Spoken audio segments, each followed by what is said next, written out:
He was, and now he's here for you, Houston. Why? Because we love you. Ladies and gentlemen, Mr. Jim Beaver!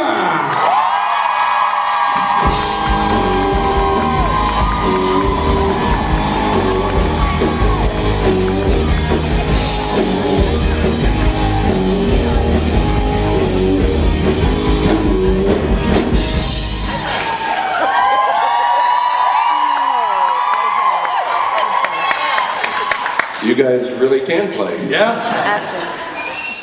Who knew? Have at it, Jim. We'll see you in a bit, Houston. Jim, that was in honor of your Led Zeppelin-ish shirt yesterday. It was definitely my Led Zeppelin. Yeah. Yeah. Well, it was a lovely number, and I'm sure you're going straight to the top. Yeah. Well, maybe not straight, but.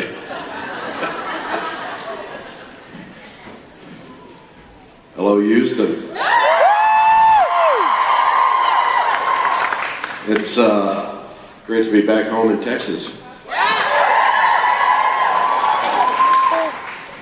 It's not my part of Texas, but it's called. Oh, stop!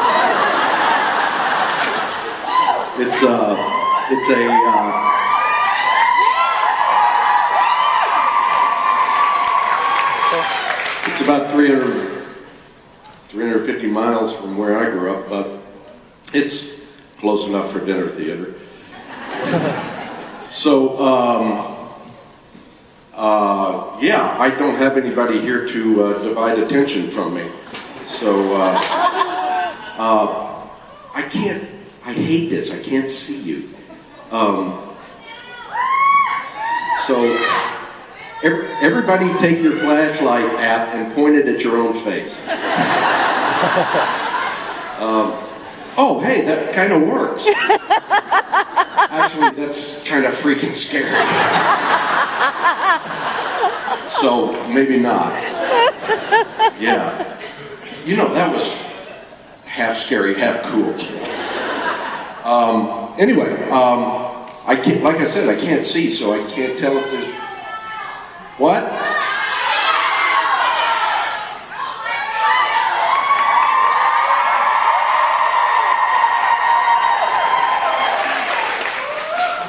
It's really easy to hear when you all talk at the same time. It makes it so much clearer. I still have no idea, but if I get off the stage, you know, if I had a nickel for every time I've heard that. Oh my God! Phrasing! If I step off the stage, oh, okay.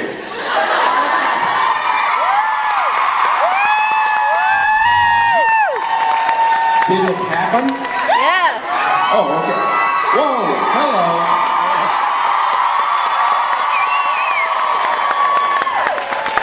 Look at that.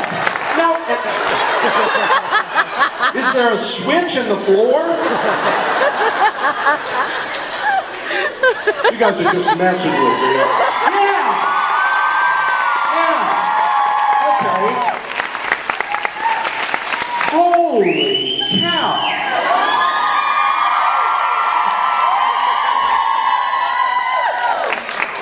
Okay, they're gonna leave him on, I think. Don't mess with me. I can get mean. Okay, well, there's actually a line of people. That's startling. Well, let's start over here. Hi, how are you? Hi, I'm Sarah, and I was wondering, so what is the differences in working in a set such as Crimson Peak to that of Supernatural? Well, the biggest difference working on a set like Crimson Peak from working on Supernatural, aside from the fact that you don't have to put up with certain people, is that they take their time. The first scene I shot in Crimson Peak For those of you who have seen the movie, the first scene I shot was the scene in the bathroom, and that took 3 days. We would have shot that in about 3.5 hours on Supernatural. So the schedules are wildly different. You can shoot 2, 3, 4, 5, sometimes 6 scenes in a day on a television episode, whereas that 2-hour movie, Crimson Peak, took us 4 months to shoot. So that's the biggest difference. I mean, the movie was a lot more expensive than an individual episode of Supernatural, even if you count Jared and Jensen's paychecks. Well, maybe. But that's the main thing. There's a lot more money in a big studio feature and a lot more time taken, and that's why it takes a lot more money.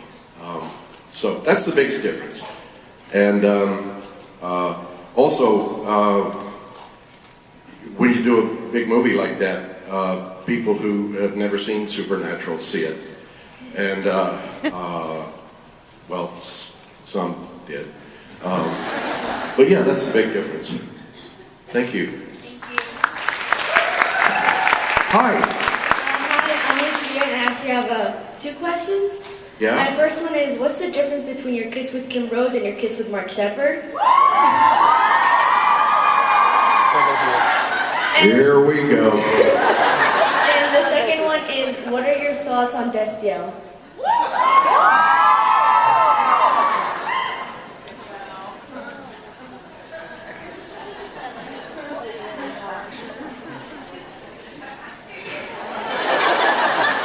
You know, now that I think about it, I think I can answer both those questions with my shirt.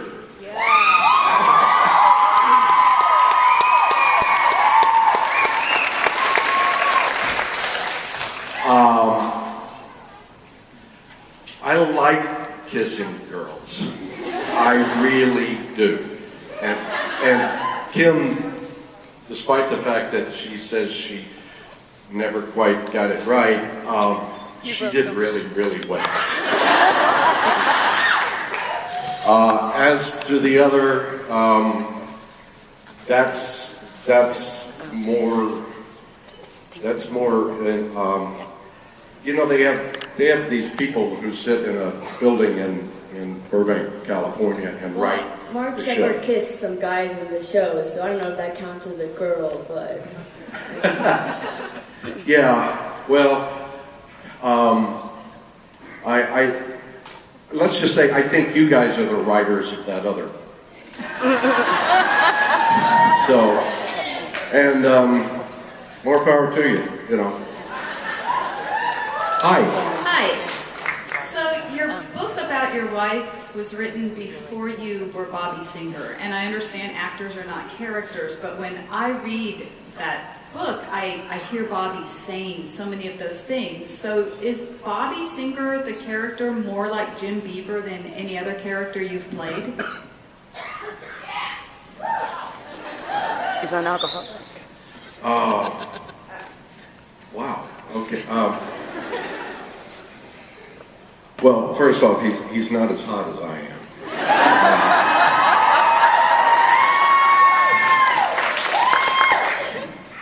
Which I suppose makes him pretty damn cold. But wow, that's an interesting question. Bobby's a lot braver, tougher than I am. He's probably in some ways smarter, but he's. I think we picked up our hearts at the same store. That's about all I can say. Thank you. Thank you. Hi. Hi, happy Valentine's Day. And to you. And to you. most actors that I know have their white whale, their 1 or 2 roles that they would just drop everything and go anywhere to do. I know I do. What are yours? For a long time, well, there was a time when it was Hamlet, but that ship has sailed. Most of my white whales were in Shakespeare. Some of them I'm still. Some of them there's still a shot. But for many years, the one I most wanted to play was Jamie Tyrone in Long Day's Journey into Night, and almost pulled a production together many years ago. But now I'm a little long in the tooth for that part, but I'm starting to think the old man in that play is a really good character too. So I'm a big Eugene O'Neill fan. I'm actually up for, knock on wood, up for a lovely part in an O'Neill play in Los Angeles. So keep your fingers crossed.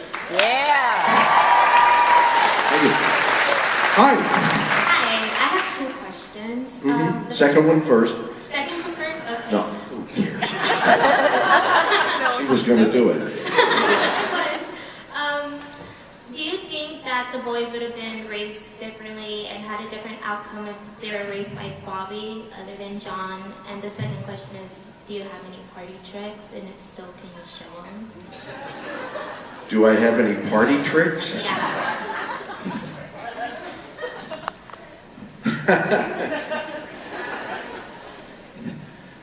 It's Texas on a Sunday morning. Oh, it's afternoon, isn't it? Oh, that's a whole different ball of wax. Do I think the boys would be different if they had been raised by Bobby instead of John? Yeah, like maybe a better outcome or a worse Well, outcome? yeah. I mean, yeah. No, I don't. You know, there's. Yeah. I'm going to take the easy out. Of course they would, because Bobby understands. I think I just got a text. No, okay. Because that would be really important. No, I think John did what he could, and there's, in general, nothing better than your own blood. But as we kind of know in this community, that ain't where family stops.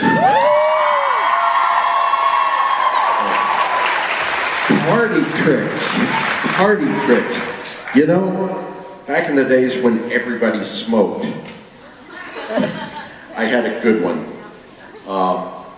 I could hold a lit cigarette between my fingers like that for way longer than the people watching were comfortable.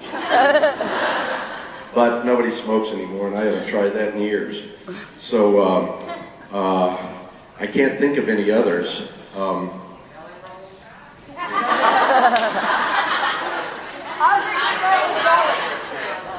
What's that?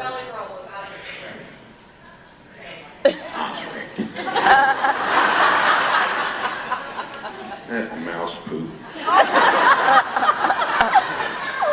I don't have any I could show you. As you're probably aware, I've devoted my life to much higher pursuits than party tricks. Yes. But I wish I did. I've got a book at home of stuff to make your friends go ooh. And I keep trying to learn stuff in it, but then about 3 hours later I forget it. I guess that's kind of a party trick. I can't remember anything more than an hour. So that's about all. I'm sorry. That's okay, thank you. I'll try and learn some for next time. Hi. Hi. So my question is, what's your favorite dance move? What's my favorite Dance move? dance move?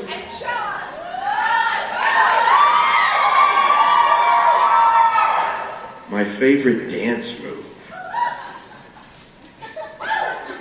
You were sent here by my enemies, weren't you?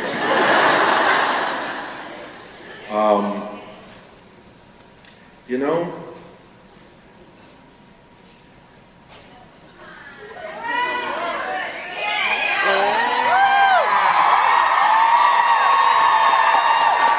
I'm old school.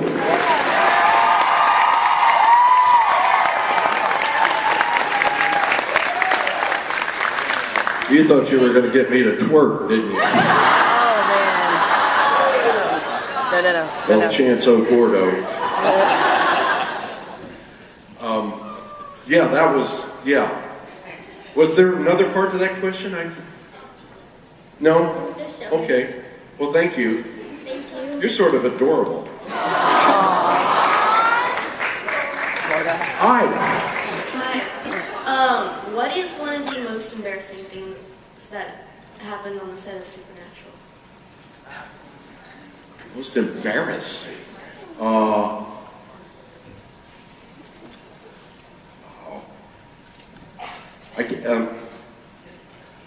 I mean, there's, you know, everybody, you know, somebody said kissing Crowley. It wasn't so much embarrassing as disgusting.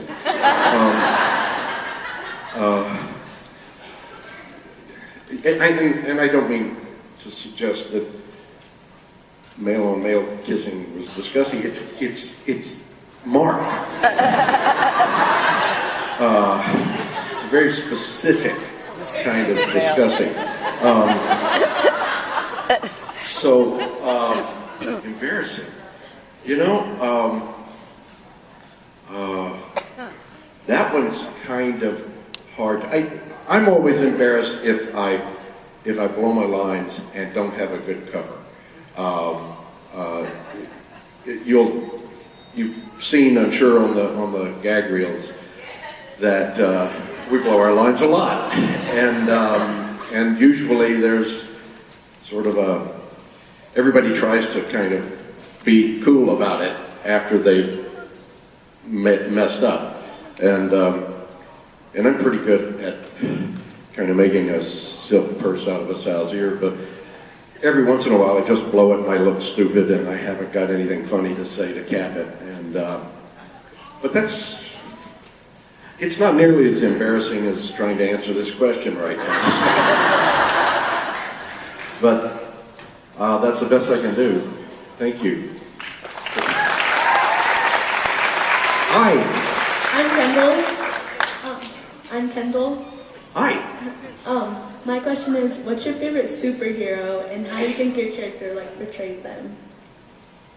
Who's my favorite superhero, and How do you think your character portrayed them? how do you think my character would portray them? No, have in common with them, basically. I can't. I'll tell you what.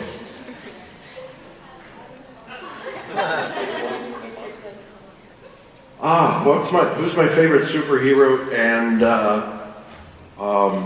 what do I think my character has in common with him? Okay. Well, I'm a Superman guy from way back. And I think it's because we had one thing in common, and that's we used to both have that cool little curl on our forehead. Used to. And you know, truth, justice, and the American way, and all that stuff. But that isn't Bobby Singer. I guess. Thank you. I feel like an idiot. Hi. Good afternoon, Jim. My name is Bobby. Sure.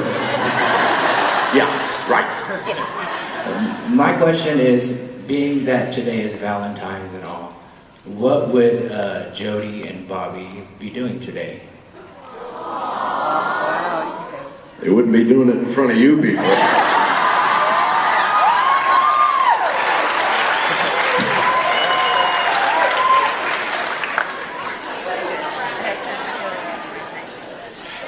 You guys like to provoke, don't you?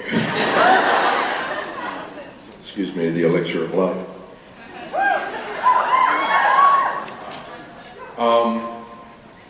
I like to think that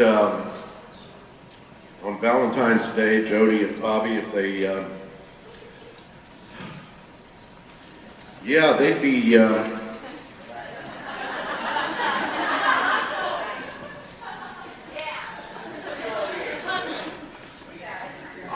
the only thing I can think of is sweating.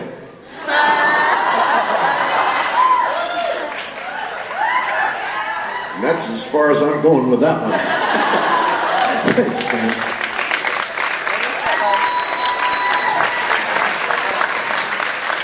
Hi. I know you were on Dexter as Hannah McKay's dad, and I was wondering if it was better being wrapped in plastic and stabbed by Dexter Morgan than being shot in the head by Dick Roman. Wow. Brutal. Was it better being wrapped in plastic and stabbed by Dexter, or being shot in the head by Dick Roman? Well, being shot in the head is so commonplace. I mean, you can really start a dinner conversation over being wrapped in plastic and stabbed and thrown in the ocean. Anybody can get shot in the head. I've done it 3 or 4 times.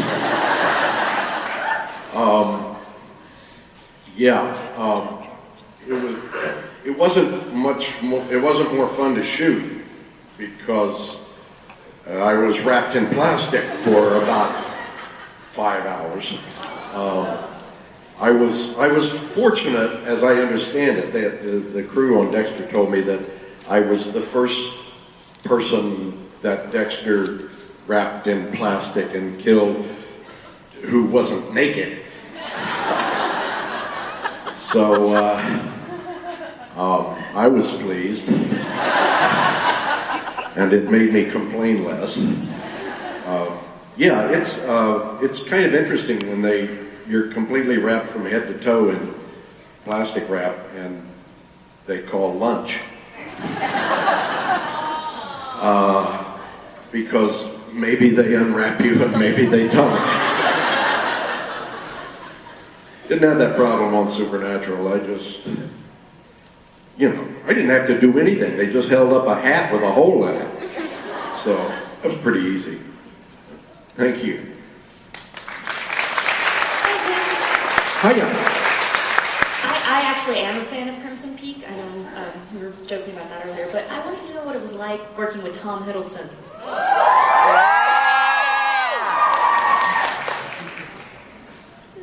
Tom Hiddleston? Yeah. Tom Hiddleston is one of my favorite people on planet Earth. Yes, I had a hint that we were going to get along when I first met him.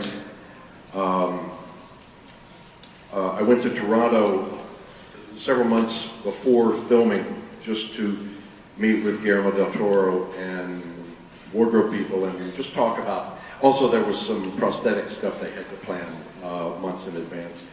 And the first day I was there, I went to dinner with Guillermo and Tom Hiddleston and Jessica Chastain and Mina Wasikowska. And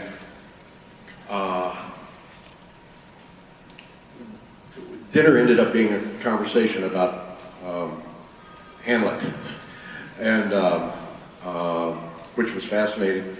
I didn't really feel any particular interaction other than friendliness, and then I got back to my hotel and I checked Twitter and saw that Tom Hiddleston was following me.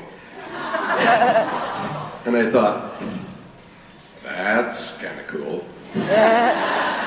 And I thought it was indicative of how open he might well be. And when we started working together, that's exactly how it turned out. He's one of the most open, friendly, kind, and generous people I've ever worked with, and he's pretty good, too.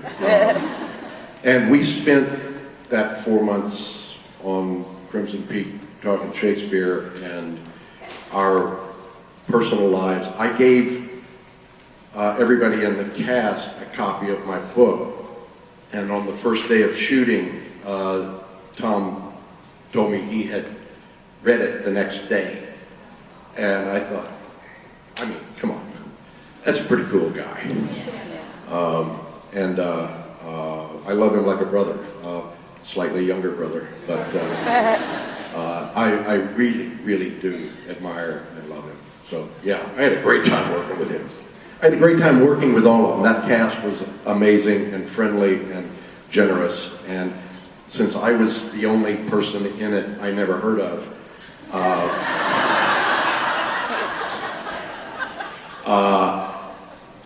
and it goes to show that they never heard of me either, but they were very, very welcoming and generous to me. So yeah, it was a great experience. Thank you. Thank you. Hi. My name is Leah. My question is, what is one moment that made you the most proud to call yourself a part of the Supernatural cast?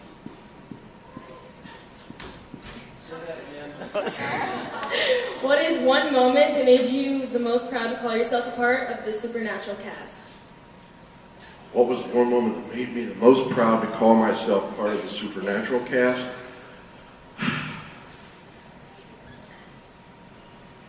It was, it's a combination. It's a combination of things. One was the first time I stepped through that curtain at one of these conventions and saw how much appreciation and love came flooding at me, considering that a year or so before none of you had ever heard of me. I was really happy and proud to be part of that show, part of the cast then. In addition, being part of a collective of actors on this show who not only do good work and entertain and move and thrill and give the audience enjoyment,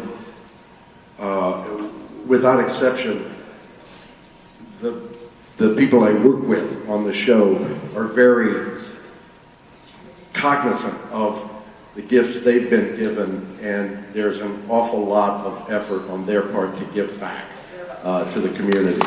And so I don't know about other shows, but I know that there's an awful lot of dedication to charitable work from the cast of Supernatural, and that makes me very proud. Thank you. Hi.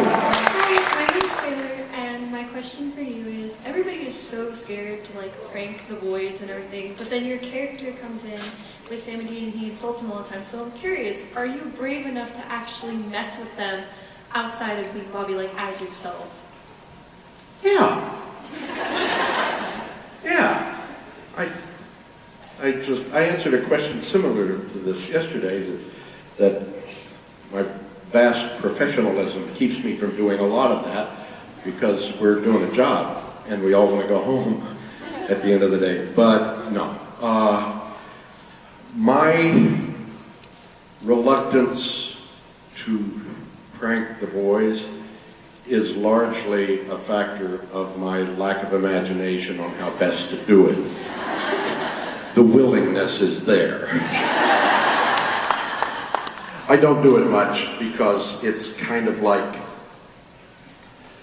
well, it's kind of like if you were at a kindergarten and the teacher wanted to play Ring Around the Rosie too. That's the way I look at my work with Jared and Jensen, and why I have to try and stay above the fray a little bit. Thank you. I was wondering how how I had being a on... therapist named Piper once. Really? I don't think, no, you're not her. Yeah, hi. I was wondering how being on the cast of Supernatural has affected your acting career. How has being on Supernatural affected my acting career? Yeah, like for future roles. It's really weird about Supernatural. Now, I was on Deadwood for 3 years, and there were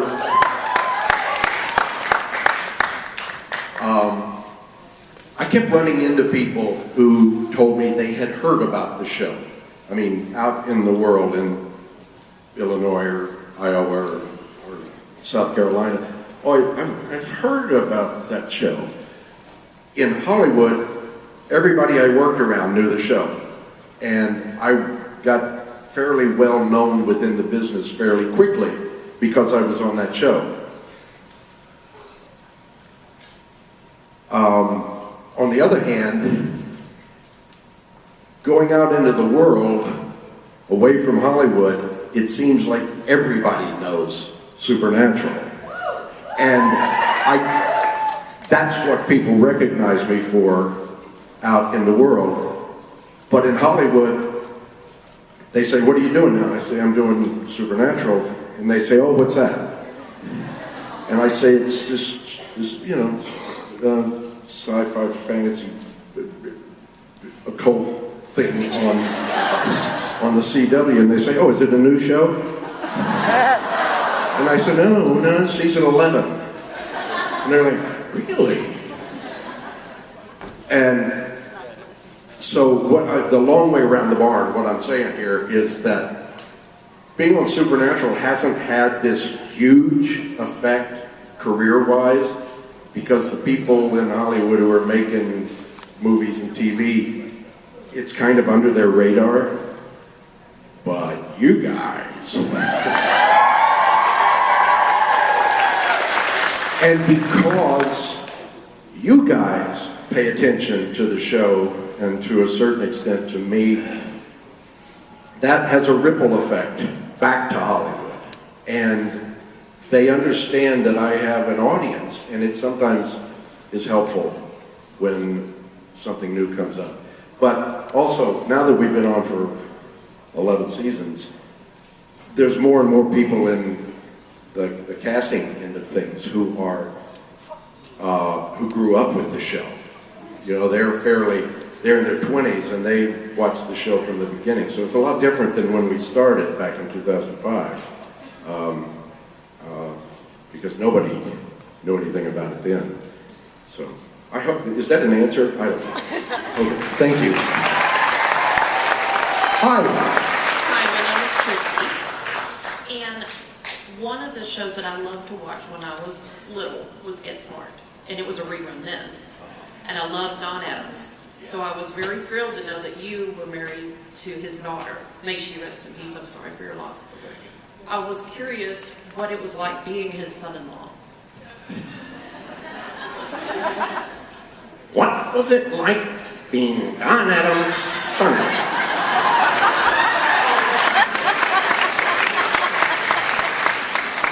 Well, I'll tell you.